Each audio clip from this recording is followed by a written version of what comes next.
సుందరయ్య ఆశయాలను నెరవేరుస్తూ కేంద్ర ప్రభుత్వం అనుసరిస్తున్న ప్రజా వ్యతిరేక పాలనకు నిరసిస్తూ పోరాటాలు చేద్దాం. సిపిఎం జిల్లా కార్యదర్శి వై యాకయ్య పిలుపు.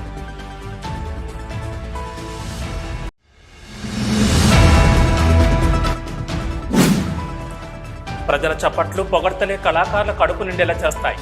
కానీ కళాకారుల ఆత్మీయ సమ్మేళనంలో పలువురు కళాకారుల వెల్లడి.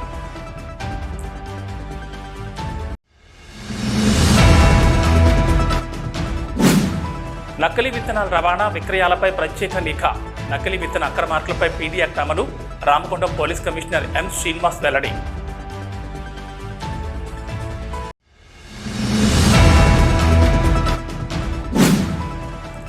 ఆపరేషన్ కగార్ని తక్షణమే నిలిపివేయాలి. ఆదివాసులపై బీజేపీ నరహంతక దాడు ఆపాలి. సిపిఐఎంఎల్ న్యూ డెమోక్రసీ జిల్లా నాయకులు ఐ కృష్ణ డిమాండ్.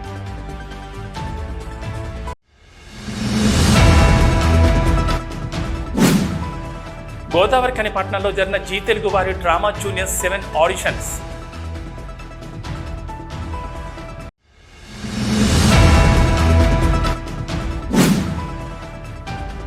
సుందరయ్య బాటలో ప్రజా ఉద్యమాలను ముందుకు తీసుకువెళ్లడమే మనం వారికిచ్చే నిజమైన నివాళి. సిపిఎం నాయకులు గేట్ల లక్ష్మారెడ్డి వెల్లడి.